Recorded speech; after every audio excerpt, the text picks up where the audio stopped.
സൂചിയും നൂലും മാത്രമല്ല ബാബുവിന്റെ കൈകളിൽ വഴങ്ങുന്നത്. തബല താളത്തിലും പാട്ടെഴുത്തിലും വ്യത്യസ്തനാവുകയാണ് കാണക്കാരിയിലെ ടെക് ബാബു എന്ന തുന്നൽക്കാരൻ. 63-കാരനായ കാഞ്ഞിരത്തടത്തിൽ ബാബു സെബാസ്റ്റ്യൻ ടെക് ബാബു എന്ന ചെല്ലപ്പേരിലാണ് അറിയപ്പെടുന്നത്. കാണക്കാരി സ്കൂളിന് സമീപം ഭാര്യ ലാലിക്കൊപ്പം തയ്യൽക്കട നടത്തുകയാണ് ബാബു. തയ്യൽക്കടയ്ക്കൊപ്പം 52 വർഷമായി തബലവാദ്യ രംഗത്തും സജീവം. ഇതിനെല്ലാം ബാബുവിന് പ്രചോദനമായത് പിതാവാണ്. 1-ാം ക്ലാസ്സിൽ പഠിക്കുന്ന ബാബുവിന് പിതാവിന്റെ തബല വായനയിൽ താല്പര്യം തോന്നിയിരുന്നു. പിന്നീട് പിതാവിനൊപ്പം താളം പിടിച്ചും പഠിച്ചും തബല വായന തുടർന്നു. പിതാവ് KP ദേവസിയാണ് തബലയിലെ ഗുരുനാഥൻ. അദ്ദേഹം ഉപജീവനത്തിനൊപ്പം കലാമേഖലയ്ക്കും നൽകിയ പ്രാധാന്യമാണ് ബാബുവും മാതൃകയാക്കിയത്. 7-ാം വയസ്സിൽ ഇടവകപ്പള്ളി ക്വയർ ടീമിൽ ആദ്യമായി തബല വായിച്ചു. ഇത് ശ്രദ്ധയിൽപ്പെട്ടതിനെ തുടർന്ന് രത്നഗിരി പള്ളിയിലും തബല വായിക്കാൻ ക്ഷണം കിട്ടി. എൻ്റെ 7-ാമത്തെ വയസ്സിലാണ് ഞാൻ ആദ്യമായിട്ട് തബല വായന തുടങ്ങിയത്. അതിനുശേഷം എൻ്റെ അച്ഛനാണ് എൻ്റെ ഗുരുവായിട്ട് ആദ്യം എന്നെ തബല പഠിച്ചത്. അതിൻ്റെ ശേഷം ഞാൻ പല ഗുരുക്കന്മാരുടെയും അടുത്ത് പോയി പഠിച്ചു. അവസാനമായിട്ട് ഇപ്പം പഠിക്കുന്നത് സന്തോഷ് പാല എന്ന സാറിൻ്റെ കൂടെയാണ് ഞാൻ ഹിന്ദുസ്ഥാനി പഠിക്കുന്നത്. പിന്നെ എൻ്റെ ജീവിതത്തിൽ എനിക്ക് കിട്ടിയ ഒരുപാട് അംഗീകാരം എന്ന് പറഞ്ഞാൽ എൻ്റെ തുടക്കം തന്നെ പട്ടിത്താനം സെൻറ്റ് ബോണിഫേസ് പള്ളിയിൽ നിന്നാണ് എൻ്റെ തുടക്കം.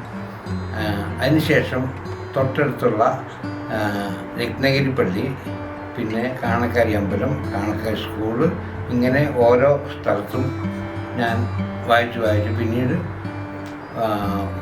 കഥാപ്രസംഗം, ബാലെ, ഡാൻസ്, നാടകം, അങ്ങനെ പിന്നെ പ്രൊഫഷണൽ നാടകങ്ങളുടെ റെക്കോർഡിങ്, പിന്നെ സിനിമയിൽ 2 പാട്ടിനൊക്കെ വായിക്കാൻ എനിക്ക് അവസരം കിട്ടിയിട്ടുണ്ട്.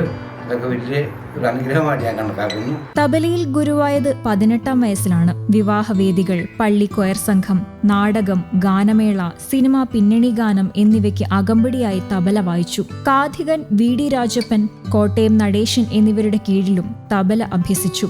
സന്തോഷ് പാലായുടെ കീഴിൽ ഹിന്ദുസ്ഥാനി സംഗീത തബലവാദ്യവും അഭ്യസിക്കുന്നുണ്ട്. തബലയിലെ 3 11 സ്വരസ്ഥാനങ്ങൾ ബാബുവിന് മനപാഠം. കേരളത്തിൽ മാത്രമല്ല, കൊൽക്കത്ത, ബറോഡ, ഒറീസ, ഭുവനേശ്വർ, ഹൈദരാബാദ്, വിശാഖപട്ടണം എന്നിവിടങ്ങളിലും തബല വായിക്കാൻ അവസരം ലഭിച്ചു.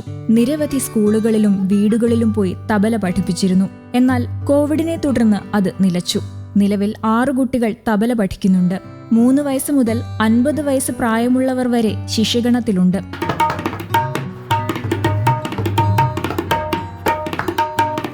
എന്നാൽ തബലയ്ക്കായി കൊതിച്ച ഒരു ബാല്യമുണ്ട് ബാബുവിന്. സ്വന്തമായൊരു തബല വാങ്ങണമെന്നതായിരുന്നു പ്രധാന ആഗ്രഹം.